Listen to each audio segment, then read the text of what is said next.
Agora esta chamada está sendo gravada. Se alguém puder orar, pode orar.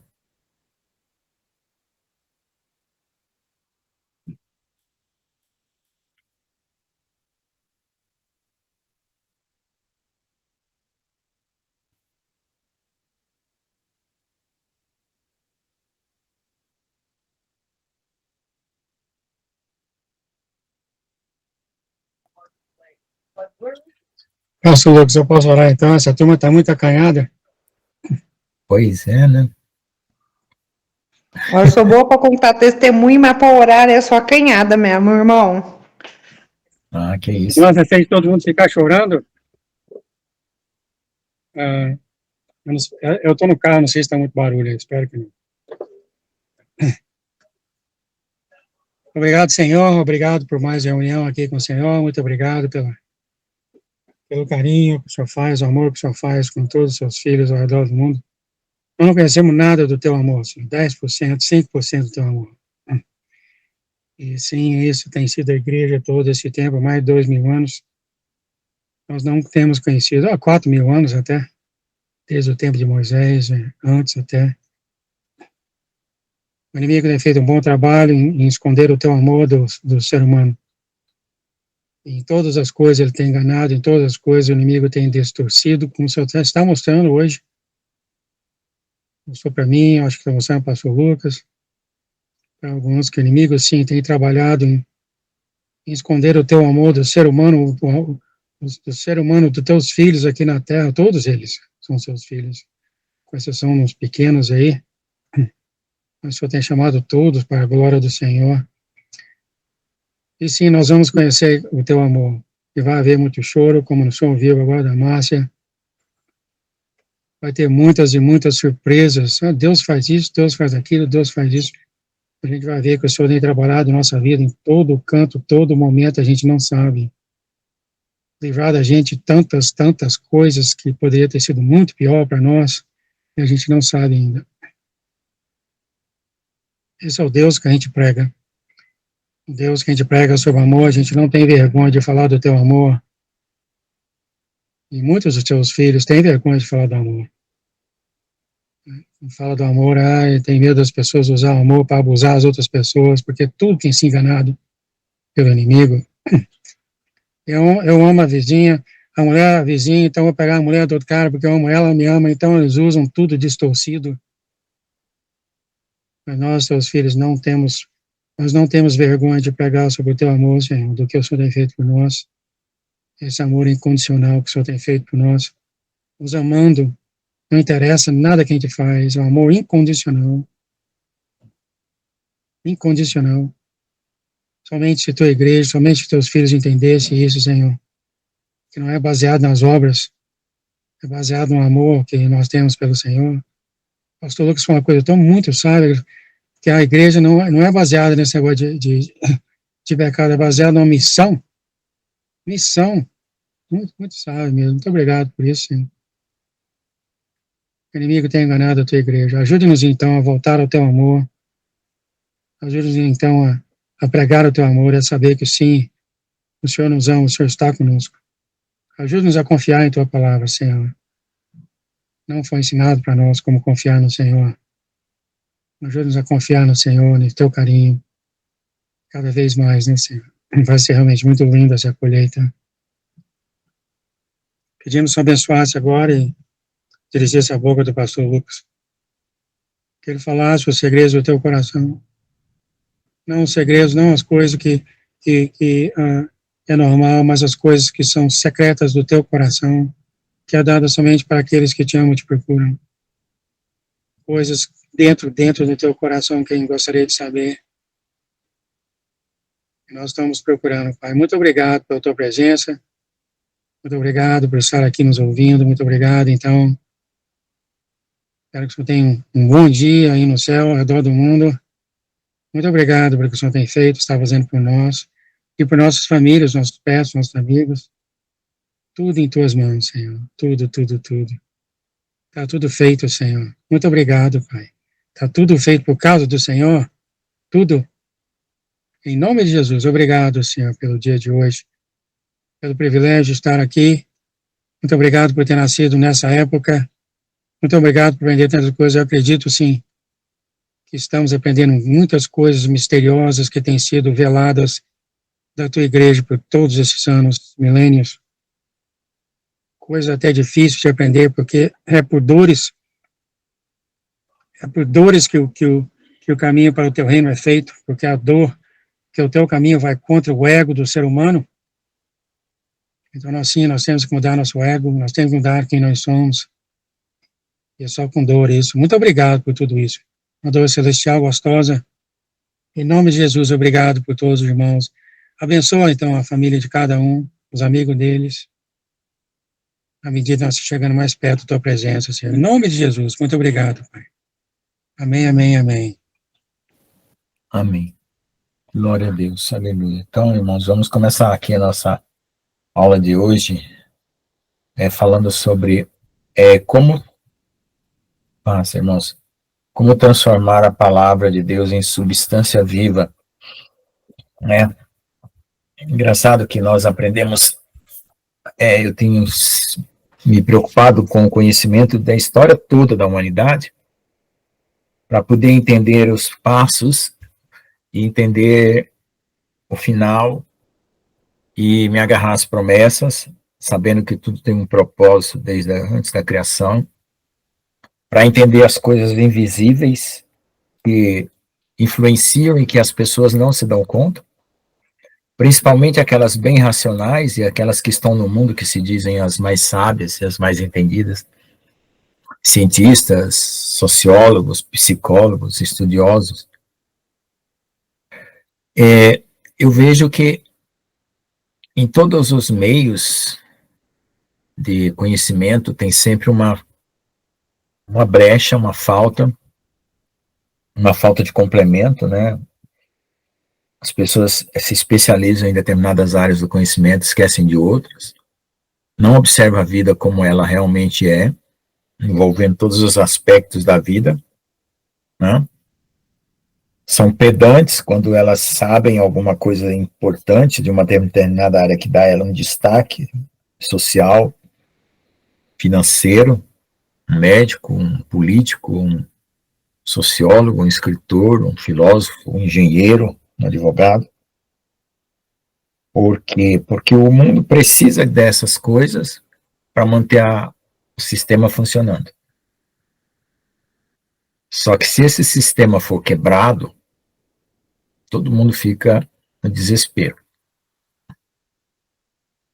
E nós buscamos um fundamento que mesmo que a gente seja um médico, um escritor, um filósofo, um professor, a gente possa se suster independente de qualquer coisa que aconteça, de qualquer catástrofe natural, econômica e assim por diante. Eu perguntei para a inteligência artificial, que agora está criando essas criptomoedas,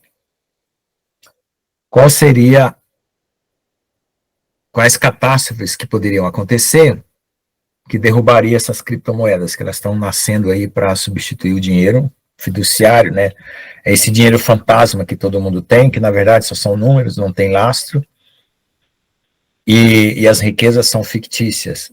As riquezas apenas é uma demanda de poder, de subversão da vontade do outro, através da força e das leis governamentais e da corrupção. Quem é amigo dos corruptos se destaca, quem não faz parte da corja sofre. Os bancos são uma grande mentira. As grandes fortunas que aparentemente estão aí ajustadas ao mercado financeiro mundial são também fictícias, até a fortuna do Elon Musk fazem grande parte da moeda que ele carrega é fiduciária. O que é uma moeda fiduciária? É uma moeda que tem um valor escrito no papel e não tem um objeto real que represente aquela riqueza. E antigamente era o ouro, né? Um rei se dizia rico, quanto ouro ele tinha, e de quanto ouro ele tinha, ele fabricava moeda para haver o comércio e a troca de bens, né? Porque dinheiro é força de trabalho. Você, quando vende um produto ou compra um produto, você está transferindo força de trabalho. O trabalho que você teve para gerar aquele produto. Se você plantou melancia, você vende a melancia, aquele que não plantou está pagando pela força de trabalho que você teve de levantar cedo, ir lá, regar todo dia a sua melancia. Então, o que acontece? Aí você não tem a melancia, você compra a melancia do cara e o cara fica satisfeito, porque com aquele dinheiro ele não plantou cebola, ele vai poder comprar cebola, e assim ele vai se abastecendo e todo mundo vai se abastecendo. No começo do mundo, quando não tinha moeda, era troca. Eu trocava a cebola pela melancia, eu trocava o tecido pelo mel, ou o mel pelo sal, ou o sal pelo couro. E todos os itens básicos que a gente precisa, que é moradia, né, tijolos, madeira, teto, para fazer um teto, uma casa, roupa, que é tecido para o calor, tecido para o frio, o tecido envolve, a roupa envolve calçado e tecido, chapéu, proteger do sol, alimento, e mais alguns itens aí, né? Então, tudo isso são as necessidades básicas, né, que nós temos e que o mundo aprendeu a transferir essa riqueza de um lado para o outro, depois que a troca não era mais necessária, inventou-se o papel, né? Mas antes do papel teve o sal, e por isso que vem a palavra salário, dinheiro, né? Que foi várias coisas, né? Vários objetos foram usados como moeda, como dinheiro, até chegar na nota. O metal, né? O ouro, a prata, o cobre, até chegar no papel, e o papel ficou só a tinta e o papel, não tem mais o valor realmente do depósito daquela quantia que você diz que tem no papel, na realidade não tem. Então o mundo está numa crise muito grande. E eu sempre acreditei que o valor real das coisas são as coisas, e não aquilo que se dá para ela. Por exemplo, 1 quilo de arroz custa R$10, sei lá, nem sei, minha filha que sabe mais isso, né? Eu vou no supermercado, fico lá de fora, não gosto muito de supermercado, ajudo ela a fazer a compra, mas se eu fico inquieto, aí eu já saio lá para fora, então não observo muito os preços, ela calcula e controla os preços e faz a compra. Então, para mim, 1 quilo de arroz tem o valor de 1 quilo de arroz, ou seja, o valor de matar uma fome. Não é R$10, nem R$100, nem R$5. Isso somos nós que damos o valor para as coisas, né? O sapato tem o valor de um sapato. Quanto mais ferido e machucado o pé, mais vai valer o sapato. Que mais necessário ele é, né? Quanto mais frio passar uma pessoa, mais a roupa vai ser necessária. Quanto mais fome tiver uma pessoa, mais o alimento vai ser necessário. Só que isso não foi dado para nós como o reino de Deus para usar como exploração, né? Na verdade, todos nós deveríamos ter todos os itens básicos, mas o Senhor Jesus falou que nós nunca haveríamos de deixar de ter pobres no nosso mundo, mas o amor deveria sempre acontecer, ou seja, mesmo que não haja riqueza igual para todo mundo, mas aquele que tem mais não deixe aquele que tem menos passar fome. Então esses são valores do reino, não são valores do comunismo, nem do socialismo, nem de qualquer outra. E o fato de você produzir um bem e poder transferir esse bem para alguém em troca de outro bem, também não é do capitalismo. É da necessidade que nós temos nessa vida, né?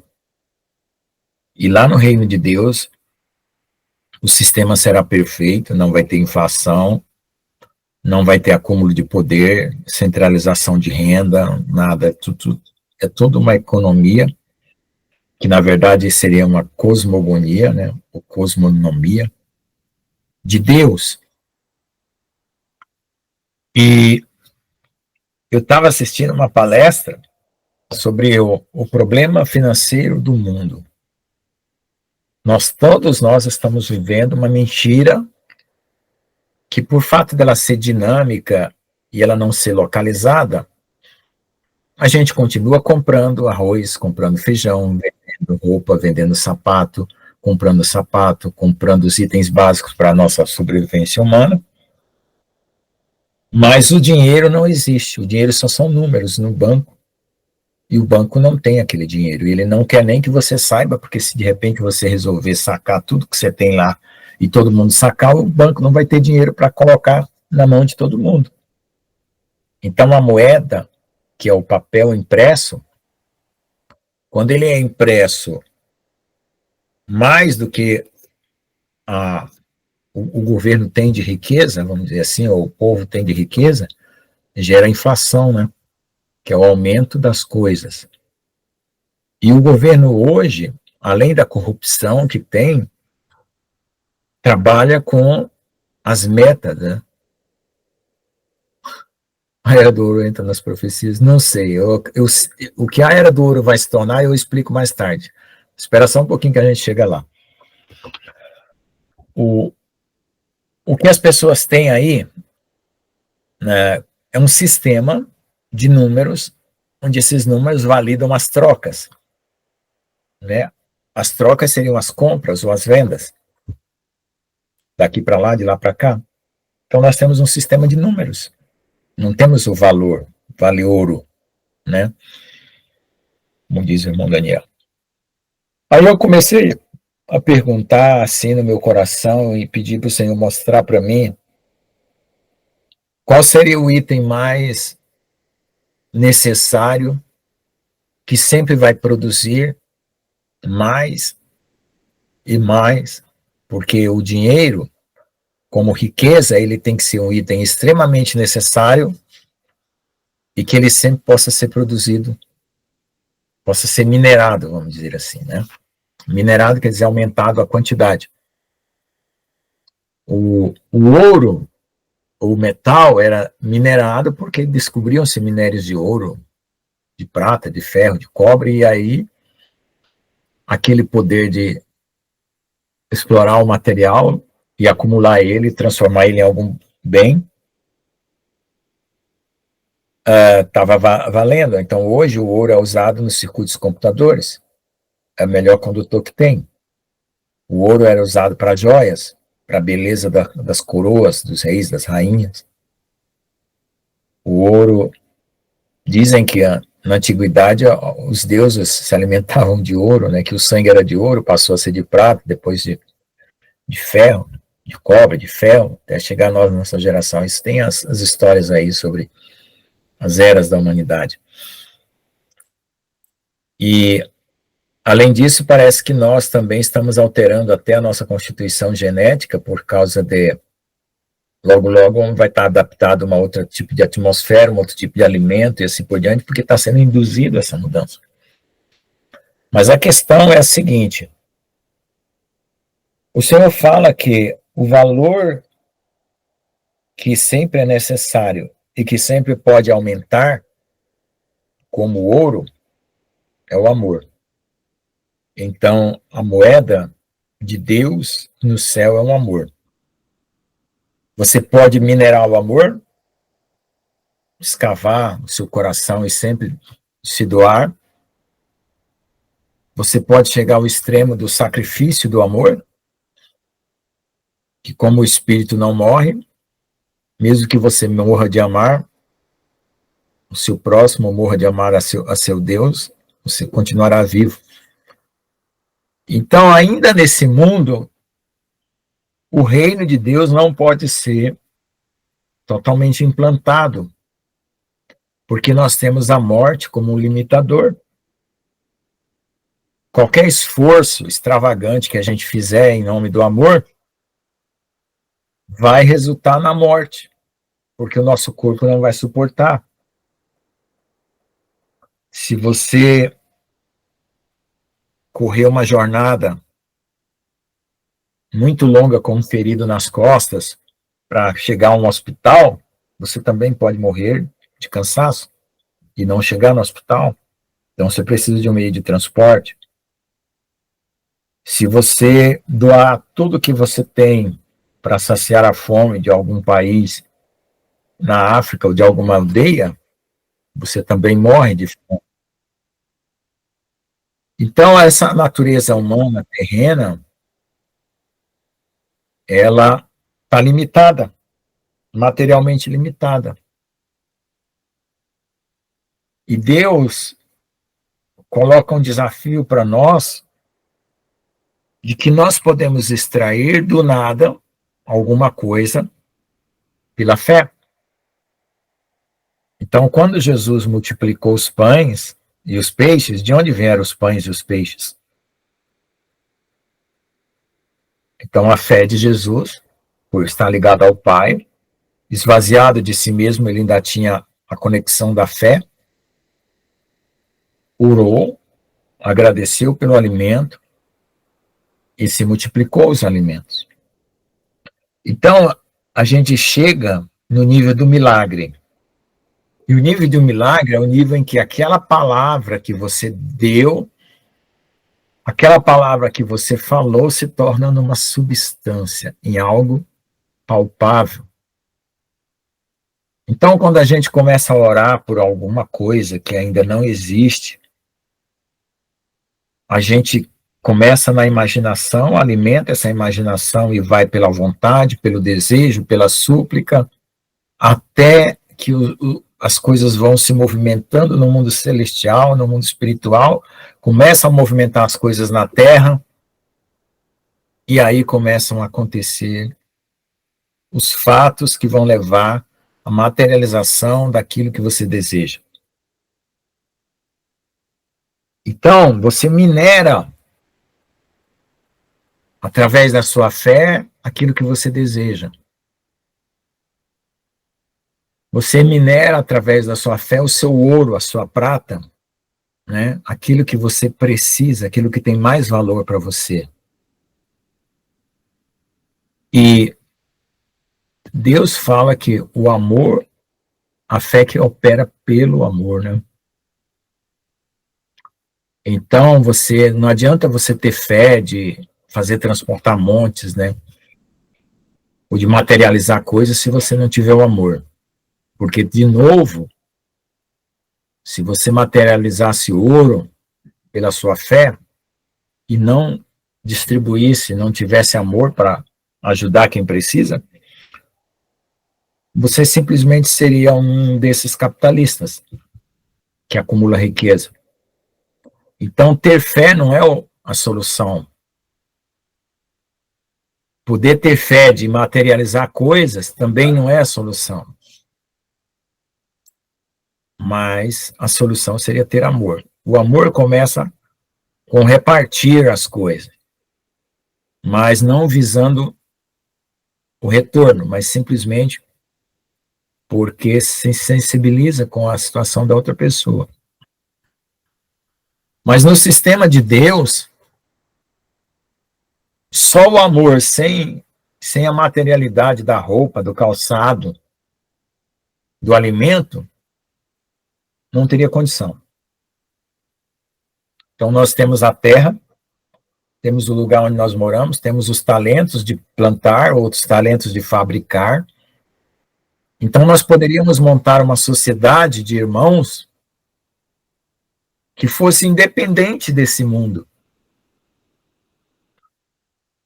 Mesmo que não houvesse milagre nenhum de multiplicação de pães ou de peixes, mas que todos nós trabalhássemos em prol uns dos outros, nós poderíamos montar uma cidade, um estado, um país. Foi assim que mais ou menos os Estados Unidos apareceu, né?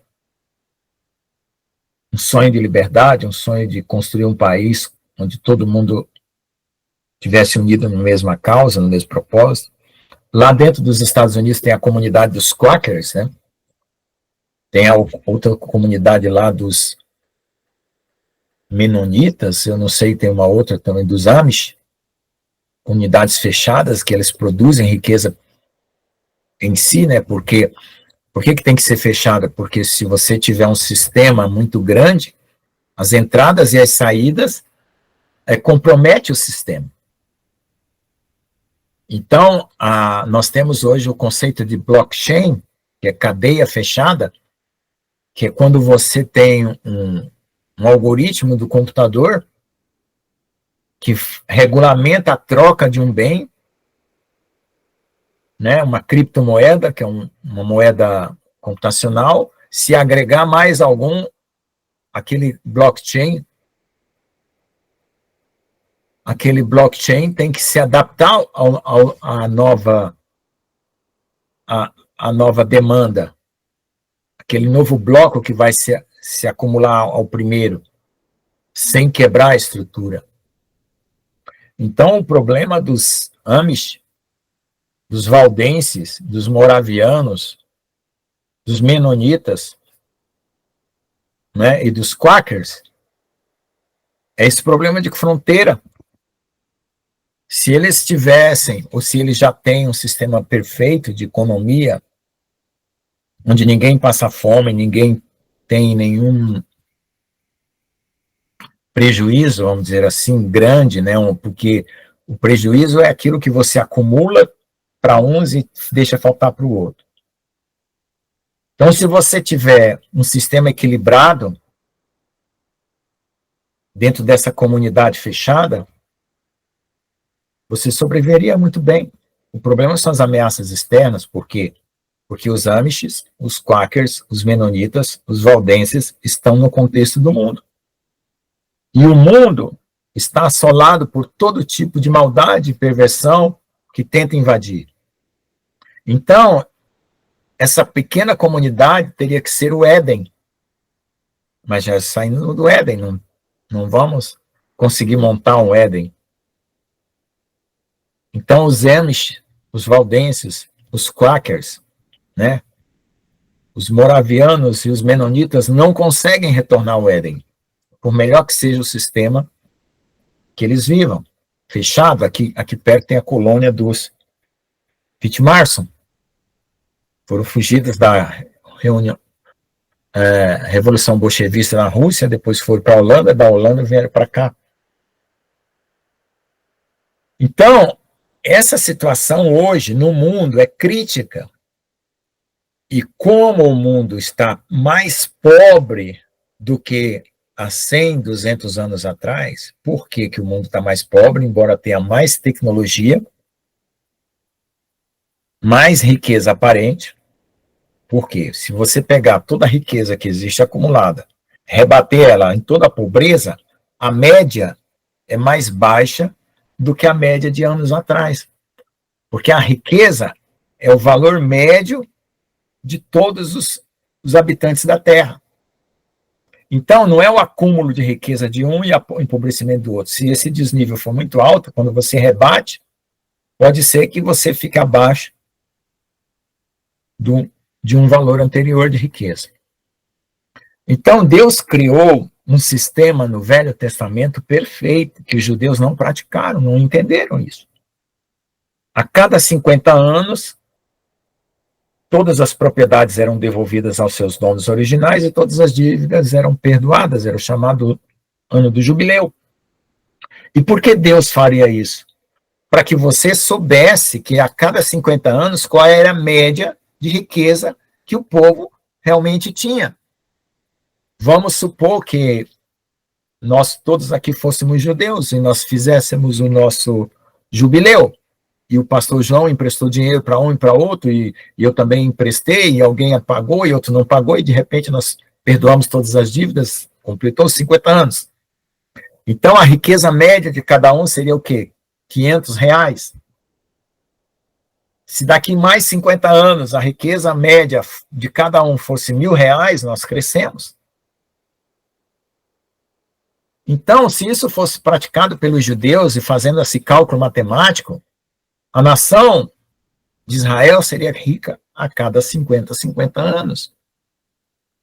Eu não sei como que eles fazem isso hoje, mas eu só sei que o mundo não é rico. o mundo é mais pobre. Tem muito mais pessoas muito mais ricas e pessoas muito mais pobres, de tal forma que se você repartisse todos os seus bens igualmente, a média ficaria abaixo, talvez, do que foi na época anterior. Aí o que acontece? Os globalistas, como não tem solução para isso, querem exterminar as pessoas, diminuir a população. Ó, claro, o que é um valor médio? É um total dividido pelo número de pessoas. Se você diminuir o número de pessoas, o valor médio vai aumentar. Então, esse é o plano deles diante dessa catástrofe que existe no mundo. E o Senhor, exatamente, a renda básica universal, porque é para tampar o buraco, que é para não ter a desculpa de que vão te matar, porque você não é produtivo. Eu vou colocar um robô no teu lugar, certo? Você vai morrer de outra forma, e eu desejo que você morra, porque o sistema vai fazer isso, desejar que você desapareça, e aí, enquanto você não morre, eu vou te dar uma renda global, calculada pelo número de pessoas do mundo, para que não haja acúmulo de riqueza. Mas os grandes e poderosos donos dos grandes capitais ou das grandes indústrias estarão ricos. Aquele banco de sementes que tem na Noruega, guardado lá numa montanha gelada, lá da Noruega, em outros lugares do mundo, também será a riqueza desses grandes. Eles não vão passar esse banco de sementes assim. O banco das armas, o banco dos robôs, o banco dos computadores, eles não vão vir para a população. Eles vão ser cedidos alguns itens para que as pessoas se sintam bem, tenham um conforto social suficiente para não reclamar, para não cair numa revolução contra o sistema. Então, esse é o mundo ideal, esse é o reino que está preparado para o mundo. E aí o anticristo vai apenas garantir que tudo isso funcione em todo lugar do planeta e isso não seja questionado por lei alguma, por manifestação contrária alguma. Exatamente, você não terá nada e será feliz. Por quê? Porque eles não vão abrir mão de não ter. Aliás, não vão abrir mão de ter, né? Eles vão querer ter, e você é que não pode ter. Então, nós estamos num ponto da história que, se você estiver realmente vendo, não precisa profecia, não precisa um anjo aparecer no teu quarto e dizer que eu sou Gabriel, que nós estamos nos últimos tempos. Se você for uma pessoa honesta, suficientemente honesta, analisar o que está acontecendo no mundo, e ver qual é a situação dos governos, da corrupção, de toda essa porcaria que está acontecendo no mundo, você vai dizer, nós estamos no Apocalipse. Ou Jesus volta, ou nós estamos todo mundo derrotado, destruído, ferrado, por causa dessa imposição, dessa nova mudança que eles querem, porque eles querem forçar essa mudança a troco de guerra, fome, destruição em massa, para poder diminuir a demanda que está sobre eles. Mas eles não vão abrir mão. Dizem que o Papa João Paulo I morreu envenenado porque ele queria repartir a riqueza do Vaticano entre os países pobres da África. Tem essa lenda aí, não sei se é verdade. Deram o chazinho da meia-noite para ele. Dizem aí que grandes investidores têm capital, inclusive o nosso Nove Dedos, acumulado lá no Banco do Vaticano. Tem um vídeo aí, o cara entrevistando um funcionário lá, um alto funcionário do Banco do Vaticano, perguntando qual é o saldo do Lula lá. Do Lula lá, né? Interessante, né? Então, esse pessoalzinho aí, eles estão se assegurando. Não é, talvez, pelo meteoro que vai vir, por uma guerra que possa acontecer, porque até a guerra eles manipulam isso, né? Quem vai matar quem para poder quem sobrevive. Mas é por causa que o sistema corroeu-se e eles têm que se garantir de alguma forma. Então, constrói bunker, faz banco de sementes, cria indústrias robóticas, gera inteligências para substituir pessoas, inteligências artificiais, comanda o sistema. Então, isso são todas as estruturas que eles mesmos criaram e foram pensando nessas estruturas no futuro, projetando o seu próprio futuro, para saber o que deveria ser colocado em cada ponto estratégico para que eles se mantivessem. É simples. E os corruptos que se como os do nosso Senado, da nossa Câmara, né? E do, como é que é? Legislativo, Judiciário, né? E Executivo, eles estão vendendo a alma para ter o almoço e a janta, né? Porque eles nem sabem se vão estar nesse esquema, né? Porque o próprio sistema sacrifica a qualquer um deles que se precisar. Qualquer um desses políticos aí são sacrificiáveis. Basta que o jogo se movimente para um ponto que seja necessário. Então, né? Então aí você vai pensar no quê?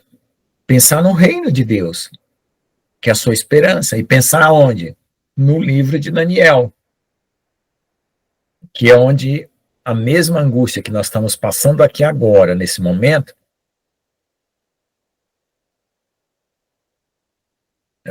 Satanás, eu não sei a quem ele é fiel, né? Ou talvez nem a si mesmo, mas tudo bem. O que aconteceu com Daniel? Daniel sentiu essa angústia que nós estamos sentindo. Por isso que fala que vai haver uma angústia tão grande que no qual nunca houve.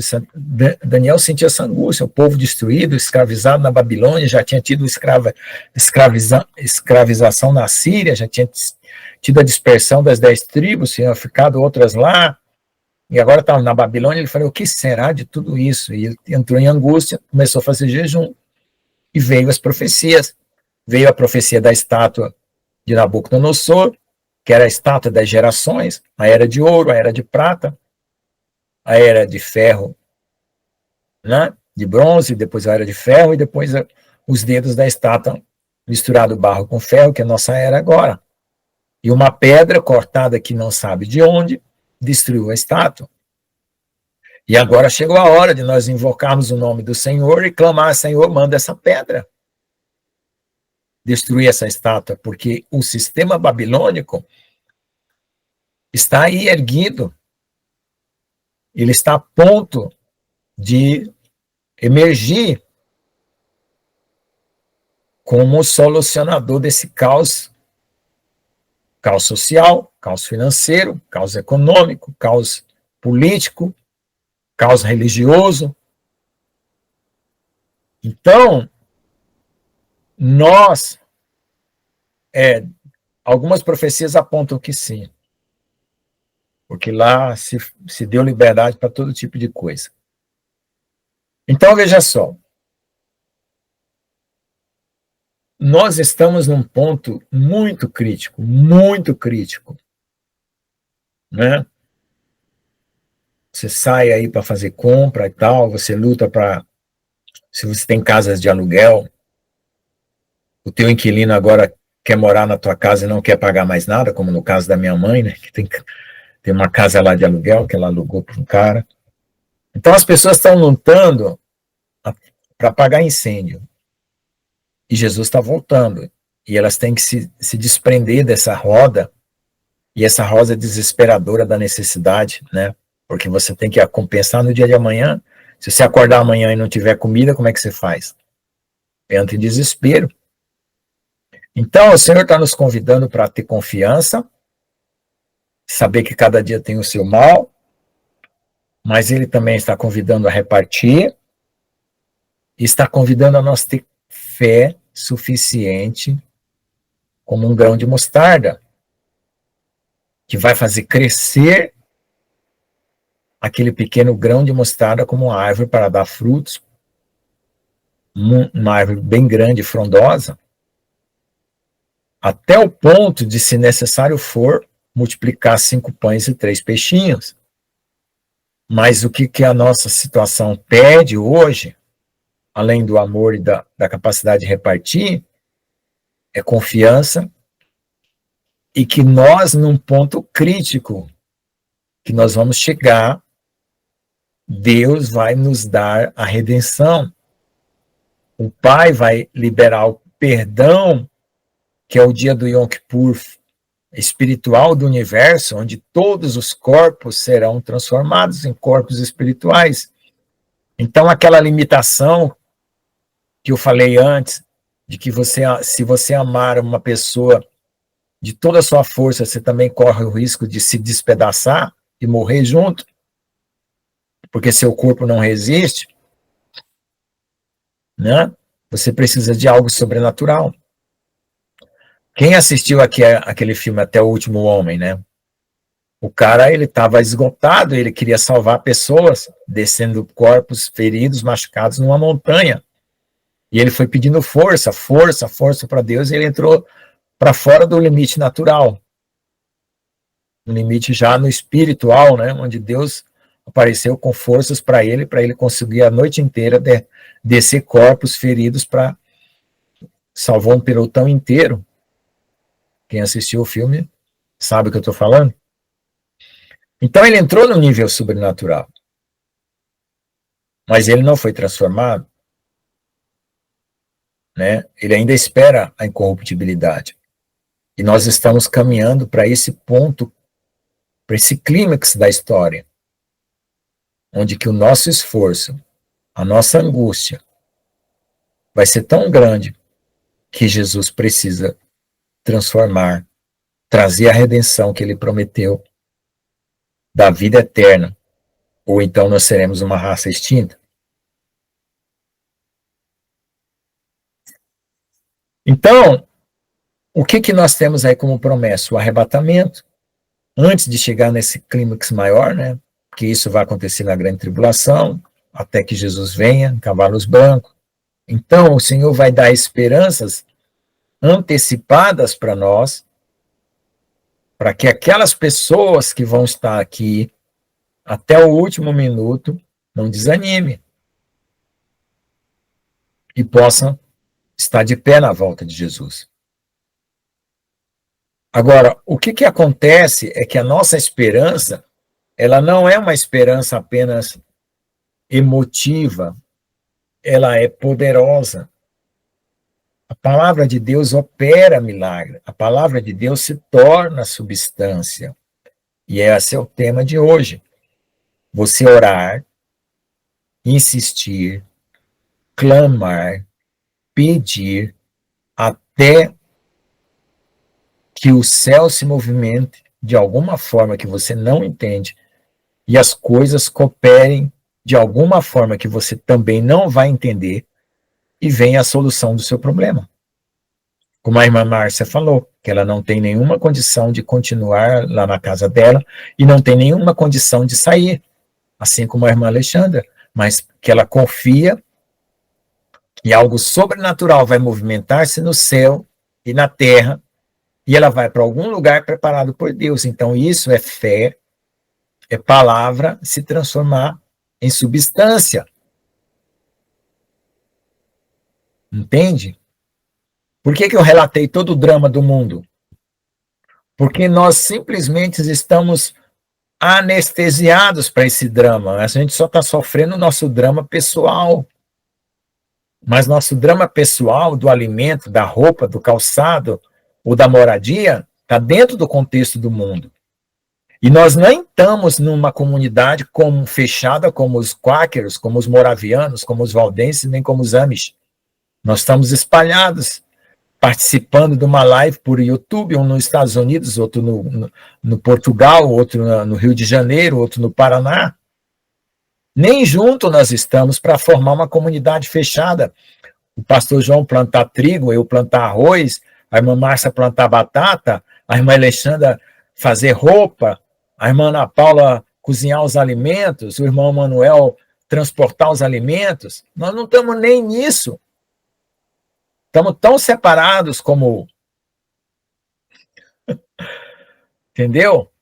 Tão separados como aquele povo que tinha que reconstruir o muro da cidade, né? E ao mesmo tempo com uma mão na espada e outra vigiando, né? Para o inimigo não atacar, porque se a gente cochilar também na nossa posição pessoal, no nosso lar, amanhã a gente não levanta de tanto abatimento, né, que o inimigo pode colocar sobre a nossa vida, usando as pessoas, usando a palavra. Pode vir, irmã, se for direção de Deus, pode vir. Aqui eu não objeto contra nada de Deus. Entende? Então, a gente tem que entrar num novo nível de fé, gente. Um novo nível de comunhão, de confiar e crer, insistir e orar de tal forma que essa fé produza a multiplicação dos pães e dos peixes, produza o movimento espiritual que nós precisamos. Entende? E essa fé, ela só vai brotar em nós como um milagre do coração se nós morrermos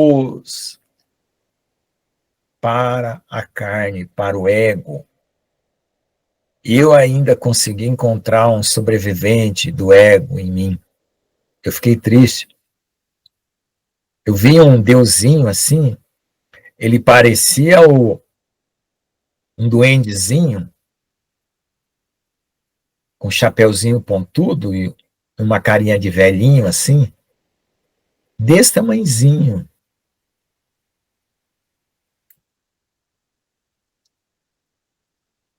Tá pequeno, mas não tá morto. E nós precisamos da cruz de Cristo para matar toda a carne, todo o velho homem. E Paulo fala numa das cartas lá que breve Deus esmagará Satanás debaixo dos vossos pés. E quando Deus esmaga Satanás debaixo dos nossos pés, significa que nós passamos a viver no Espírito. E significa que nós passamos a viver pela fé. Significa que milagres começam a acontecer, porque o diabo não quer que aconteça milagres. Entende? Ele não quer que a sua fé opere milagres. Por quê? Porque se sua fé operar milagres, você se desprende desse mundo. Você passa a viver no sobrenatural. E você sai desse sistema. Por que as pessoas não saem desse sistema? Uma porque algumas não creem em Jesus, não têm Jesus. E outras porque, enquanto a carne, a natureza terrena delas estiver viva, o inimigo ainda sujeita ela de alguma forma. Emocionalmente, por pensamento, por tristeza, por incredulidade, por depressão, por desvio de atenção, desvio de foco. Entendeu? Então, essa componente sobrenatural, né, que os apóstolos, os profetas e todas as pessoas tinham na antiguidade, que era 1 a cada 100 mil pessoas, agora tem que começar a aumentar, multiplicar, tem que ser 10, 100, 1 milhão de pessoas, não só um. Tem que gerar esse corpo, essa comunhão, essa comunidade, que é o chamado avivamento, né, que nós queremos. Porque sem o avivamento, sem essa ruptura, a sociedade ela só vai se reorganizar e se refazer o sistema. A Matrix vai se reorganizar, reaprender com os erros cometidos e se tornar um outro sistema. Então, a gente não pode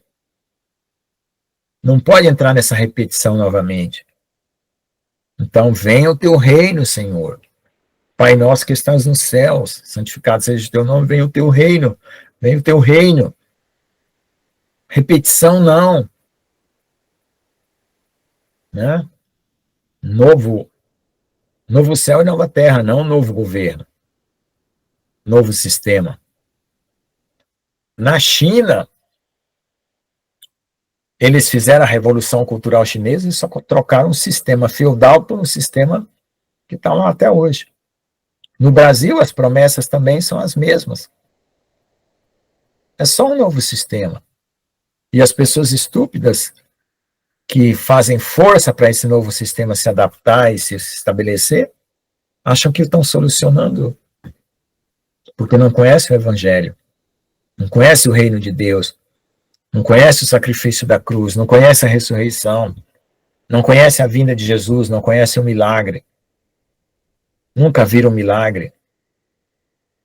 Nunca viram o sobrenatural acontecer. E o inimigo é tão astucioso que até no sobrenatural que ele pode imitar, ele quer nos fazer manter-se nessa matrix, aceitando exatamente essas regras aí que o mundo oferece, né? Então, a respeito dessa estratégia maligna, depois a gente vai conversar outra aula. Como a sutileza dessa estratégia está sendo colocada em prática hoje, né? Eu falei, deixa eu ver, hoje foi terça, eu falei na segunda-feira, tá o vídeo lá do pastor. Não, eu falei na sexta. Ou foi na sexta, ou foi na segunda. Sutileza maligna, né? Que até no filme Matrix foi contado lá nas entrelinhas. Se você assistiu o filme Matrix, conta qual que é o plano, né? Que o Neo, lá que deveria ser o Jesus da Matrix, que liberta as pessoas, ele não é um Jesus. Ele foi criado pela Matrix para poder testar a Matrix. Então significa que eles querem corromper a nossa fé a tal ponto de nós não aceitarmos, aliás, a tal ponto de nós acreditarmos que Jesus não é o que ele diz ser. E por isso tem um cara chamado Jan Van Ellen, que é chamado Rogério de Almeida Freitas, dizendo que Javé, ou Jeová, né? Aí a pronúncia não é um Deus bom. Ele ainda está defendendo Jesus, mas está acusando o Deus Pai de ser um Deus mau. Outros já estão dizendo que a cruz de Cristo não existiu. Foi uma história inventada pela igreja. Já falava da tecnologia da inteligência artificial, exatamente. Então, irmãos, é isso que nós precisamos ter, uma fé sólida, uma fé pura, perfeita, uma fé de alguém que realmente se desprendeu, morreu para si mesmo, mortificou a sua carne, vive no Espírito, anda pela fé, levanta a cabeça nos momentos mais difíceis de dor, de angústia, né? Consegue manter o sorriso e a alegria do Espírito Santo, como a pastora Nilva no hospital, que todas as enfermeiras queriam ficar com ela. Você sabe qual é o quadro da pastora Nilva, que é terrível. E ela mantendo o sorriso e a alegria e consolando as outras pessoas, apesar de estar do seu corpo com focos no cérebro, doença autoimune, problemas na coluna, nódulos de... Como é que chama aquela que comprime as coisas da coluna? Hérnia de disco. Hérnia de disco. Tem umas 3 ou 4 hérnias de disco, ela. E ela lá, sorrindo e cantando. Né? Então, esse é o extremo que ela está passando, a Erin também está passando, com câncer no fígado, com mais alguma coisa, né? E levantando a cabeça e dando glória a Deus, esperando a redenção e a transformação que vai vir. Que vai libertar a Erin, vai libertar a pastora Nilva, e que vai libertar todos nós, né? À medida que cada um for chegando na presença de Deus, conforme o que Ele tem para nós. Então, irmãos, nós estamos nesse ponto. Eu sei que outras pessoas estão passando outras lutas, outras dificuldades. A irmã Alexandra, a irmã Luana, a gente não sabe dos outros irmãos, cada um na sua medida, né? Mas nós precisamos manter essa fé, buscar essa confiança, levantar a cabeça, viver no Espírito mesmo. Eu tenho clamado para viver no Espírito, andar no Espírito, apesar que parece que, de alguma forma, ainda o meu eu ainda sobrevive, né? Acho que algumas pessoas também têm esse problema. De alguma forma eu sinto a carne relutando contra o Espírito, eu sinto. Né? Então, hoje, nós precisamos tomar uma posição de buscar o Senhor de tal forma que a nossa oração, o nosso desejo, seja conforme o desejo de Deus, em primeiro lugar, para ser aceito e ser ouvido. E que esse desejo se materialize. Porque não adianta ser o meu desejo se materializar, sendo só o meu, eu vou cair no egoísmo de volta. Eu estou usando o poder de Deus para me manter na Matrix. Eu estou usando o poder de Deus para manter-me nesse reino. E não é isso. Você vai usar o poder de Deus para sair desse reino maligno chamado mundo, chamado sistema. Então a sua fé é para te tirar daqui, não é para te manter aqui. Certo? É para você morrer para essa dimensão e nascer para a dimensão do Espírito. Senão não adianta, Deus vai estar custeando o diabo. Se Deus te der fé para você apenas sobreviver aqui, você vai estar custeando a Matrix. A gente tem que ter fé para sair daqui, para ser arrebatado, para ser removido. Já que nós somos noiva, estamos aqui, atentos, acordados, despertos, né? Como dizem, já estão despertos. Então vamos sair dessa Matrix, vamos ser arrebatados, vamos santificar, vamos mortificar nossa carne, deixar as vestes brancas, puras, para a gente poder, quando ouvir a trombeta, ser arrebatado. E eu vou contar um testemunho para vocês que eu estou vendo. Exatamente, vivemos no Egito, esperando o nosso Salvador. Vou contar um testemunho para vocês, irmãos, que eu estou vendo que quando começou esse negócio de arrebatamento, lá em 2019, um pouco antes, eu sempre tive a visão que eu aparecia nas nuvens. Aí eu olhava para um lado, para o outro, não via ninguém, eu falei, o arrebatamento não aconteceu, e voltava. Isso acontecia quando eu ia dormir. Eu estava deitado, aí eu aparecia, uma visão assim, tipo um translado espiritual. Aparecia nas nuvens, eu olhava para um lado, para o outro e voltava. Sempre aconteceu. Só que naquela época, passou um tempo que eu não fui mais arrebatado para as nuvens e não ficava assim, ó. Não via Jesus, não via ninguém, eu arrebatava, aparecia lá nas nuvens e voltava. Naquela época as nuvens estavam com cor esbranquiçada, mas não da forma como eu estou vendo agora. Agora, quando eu estou sendo arrebatado, já umas 2 ou 3 vezes que eu olho, vejo lá nas nuvens, as nuvens estão branquinhas. E as outras ao redor estão ficando branquinhas. Mas um branco celestial. Eu ainda não capturei tudo que Deus está tentando dizer com isso. Talvez as nuvens sejamos nós, a multidão de pessoas que estão embranquecendo. Estão sendo preparadas que quando todas essas nuvens ficarem brancas, o Senhor tira daqui.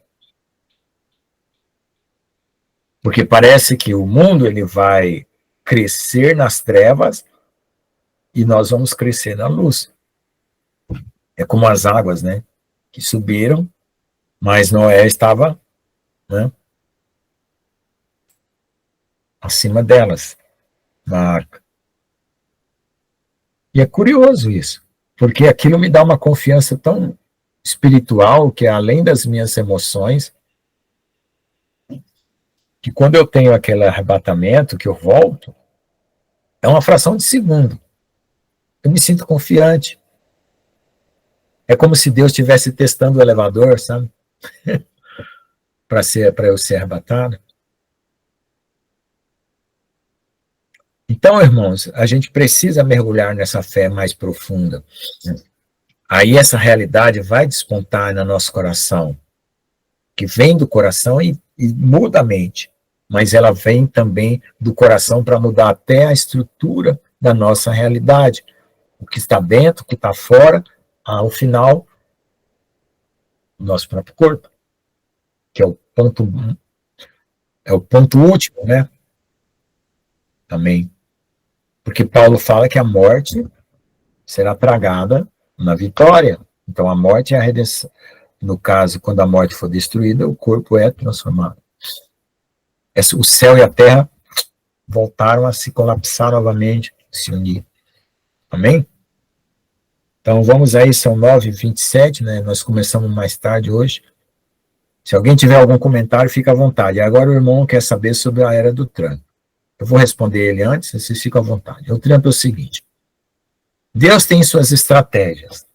O Trump precisou voltar para quebrar esse globalismo que estava muito acelerado, usando dos partidos democratas do mundo, que são os partidos socialistas, implantando um regime de destruição dos valores humanos, ou dos valores da família, ou de, sei lá, a estratégia maligna, né? Só que a peneira, ela foi para um lado, da esquerda, né? Com a volta do Trump, ela foi para a direita. Os Estados Unidos vai ser atacado e destruído num só dia. Já tem profecia para isso. O Trump vai ser usado para resgatar os Estados Unidos economicamente. Então, a era de ouro do Trump vai servir para isso. Se ele tentar fazer os Estados Unidos se destacar como uma nação do jeito que ele está prometendo, uma que ele não vai conseguir, porque os Estados Unidos está sob pecado e sob juízo. Outra, que os inimigos dos Estados Unidos vão receber permissão de Deus para destruir, mas não totalmente, por causa dos pecados, né? Porque realmente os Estados Unidos é uma Babilônia, se tornou uma Babilônia, uma nação que abandonou Deus, né? Tirou Deus da sua Constituição, das suas regras sociais, políticas, né? Tem um povo que está clamando, e por isso Deus não vai usar isso para sarar boa parte do povo. Foi falado no sonho da Eren, né, os últimos sonhos da Eren, Jesus falou, não vai permitir total destruição dos Estados Unidos, mas o juízo sobre a Babilônia vai acontecer. Por que eu acho que os Estados Unidos é a Babilônia? Porque os Estados Unidos, assim como a Rússia e alguns outros países, têm contato com extraterrestres, tem aliança com extraterrestres. Então, o mundo dos caídos está infiltrado nos segredos militares dos Estados Unidos. Entende? Essa realidade que não é, a gente chama extraterrestre, mas é demônio, né? Então, como tem essas alianças, a feitiçaria, a bruxaria e a maldade nos Estados Unidos chegou a esses níveis aí. Do governo, da tecnologia, né, do satanismo, porque lá nos Estados Unidos a liberdade dá direito a você ser o que você quiser, né? Quem pode falar melhor é o pastor João. Eu nunca fui para os Estados Unidos, eu apenas conheço de reportagens, de análises políticas, de filmes também. Então, é isso aí.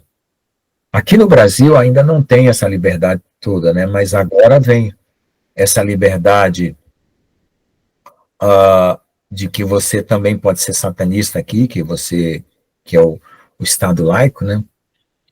Aquela coisa toda, que você não pode ofender um cara que ele é satanista, né? Ele tem o direito de ter a sua religião e assim por diante, mesmo que ele destrua a nação por causa do pecado, né? Mas é o direito à liberdade. Agora, eu não vou julgar as atitudes do Trump, como não vou julgar as atitudes de nenhum governo. Eu já me apartei disso, porque é o seguinte: Deus tem as suas estratégias. E Deus também tem os seus agentes secretos, que vão se comportar de uma maneira e depois vão mudar seu comportamento. Ou alguns vão se corromper, ou os que poderiam se corromper vão se converter. Deus é que sabe. Existe uma tribo, das 12 tribos de Israel, que é a tribo de Dan, que ela pica o cavaleiro e derruba ele no cavalo. Então, quem é o cavaleiro que vem? O anticristo. Né? Então, eu espero que essa tribo faça o seu papel, né? Eu oro para isso. Apesar que ela não aparece nos 144 mil, mas eu espero que ela tenha ainda o seu papel.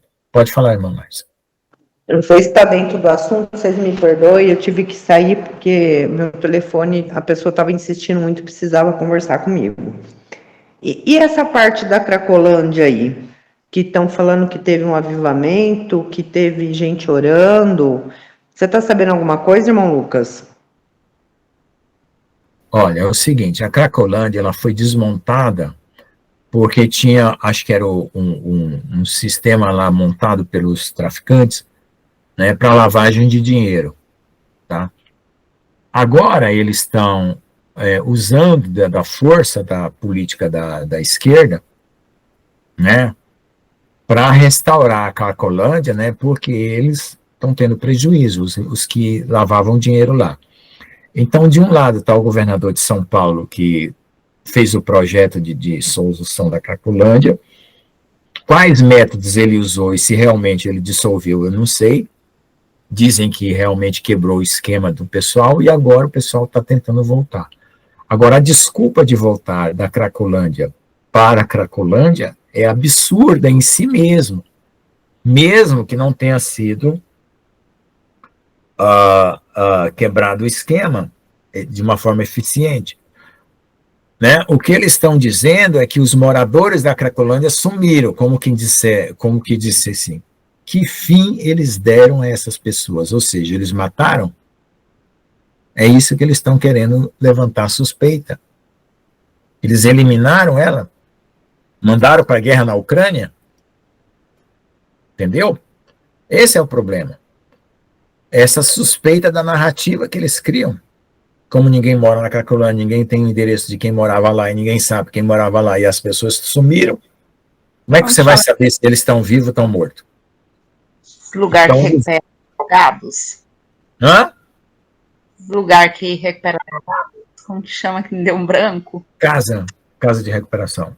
Pois é, a irmã Val, não sei se o irmão conhece a irmã Val, que é ex-sogra do irmão Sinô, ela postou um vídeo lá no grupo, que foram uns pastores lá, missionários, uma grande quantidade lá, e começou a orar ali, fazer aquele movimento todo, evangelizando, né, e resgataram aquele povo lá. Daí diz que alguns foram para fazer tratamentos, para tirar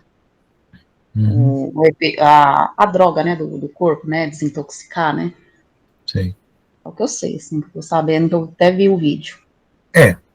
Eu não sei, assim, 100% do que aconteceu, o que aconteceu, como foi, a porcentagem de quem se converteu, de quem saiu realmente, quem não saiu, como foi, não sei.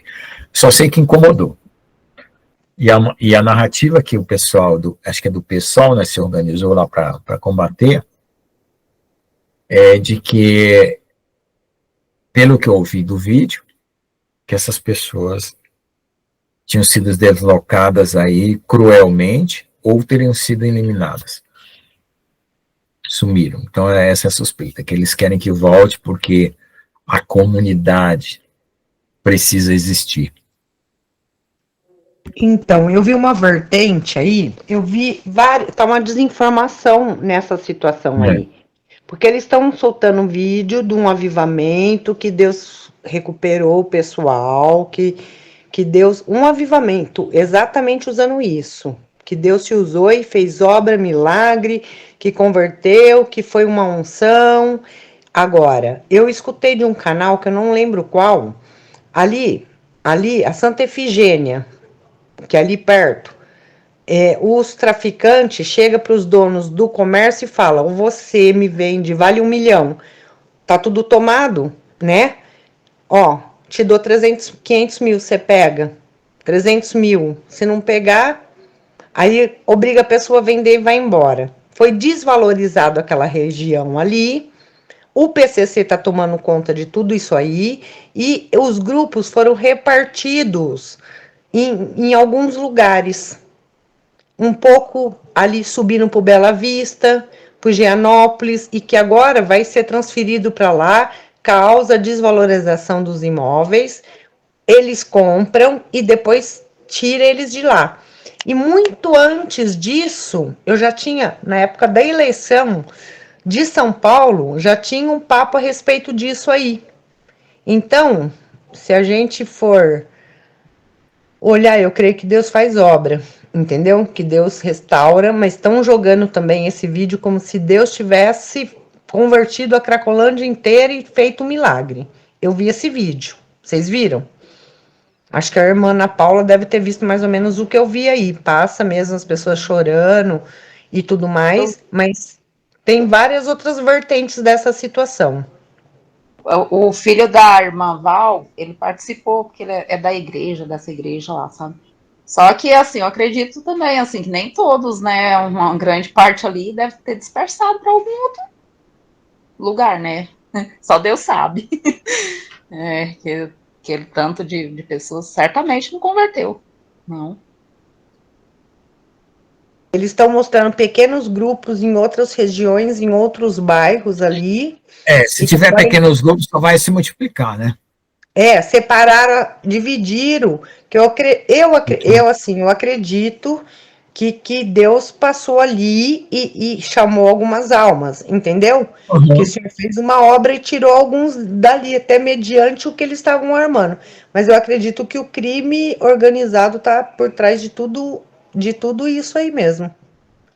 Deve estar. Aí eu acredito que tem político envolvido, entendeu? É muito dinheiro que rola, né? Porque você imagina você comprar um imóvel, agora eles vão restaurar tudo aquilo ali e vale uma fortuna, entendeu? Coloca preço de banana, eles compram os imóveis a preço de banana e depois supervaloriza. Se tira a Cracolândia, volta a ser um bairro bom. E isso eles podem fazer com qualquer bairro que eles forem colocando o pessoal, entendeu? Se colocar montando um grupo dessas pessoas em outros lugares, eu vi vídeos perto do Bela Vista, que é um bairro, né, chique em São Paulo, Gianópolis, ali é bairro bom, e vários grupos já debaixo dos pontilhões ali se aglomerando novamente, entendeu? E eu vi hoje assim, tá tão gritante a loucura do mundo, que tem coisa que eu bato o olho assim que eu nem sabia dessas bonecas reborn. Eu falei, gente, como a humanidade tá adoecida, alienada. Assim, a luta tá muito grande. O povo tá muito perdido. Nós temos que anunciar o evangelho do Filho de Deus mesmo, anunciar a cruz. Onde a gente tiver, de cedo, tarde, de noite, até o Senhor me cobrou que eu tava tão numa prova espiritual tão grande que a tristeza, que eu já não tava mais falando do amor dele. Dentro da minha guerra pessoal, sabe, presa, isso é prisão, né, fortaleza mental, espiritual, emocional, porque nós temos que produzir, né, nós estamos, né, o reino vai descer, não vai, o Senhor não vai restaurar todo o paraíso aqui, né, tem um milênio do Senhor e nós temos que trazer para baixo, numa humanidade que está perdida. Assim, eu nunca vi, assim, no meu pouco tempo, né, 50 anos de vida que eu tenho, é drástico a mudança. O povo tá tão adoecido, onde já se viu pegar uma boneca, tratar que nem criança. E você ter amor mais numa boneca de levar para o hospital, de fazer com um monte de criança passando fome. Essa semana eu vi um senhor que pagou R$10.400, resgatou uma família lá na Índia, que eles eram escravos, pagou pela liberdade deles. Então tem um povo que está trabalhando e a gente tem que acirrar a mão mesmo e anunciando, porque o de Deus é alma, né? O Senhor quer alma. O negócio de Deus é alma. Que o Senhor venha revestir cada um de nós mesmo das coisas do céu, da palavra de vida eterna na nossa boca, que a gente possa servir o Senhor da melhor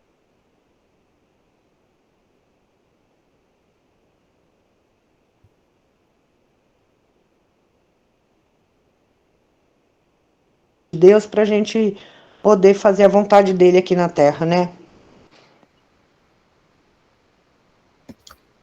Pois é. O problema dos governos, o problema do mundo é que a economia rege tudo.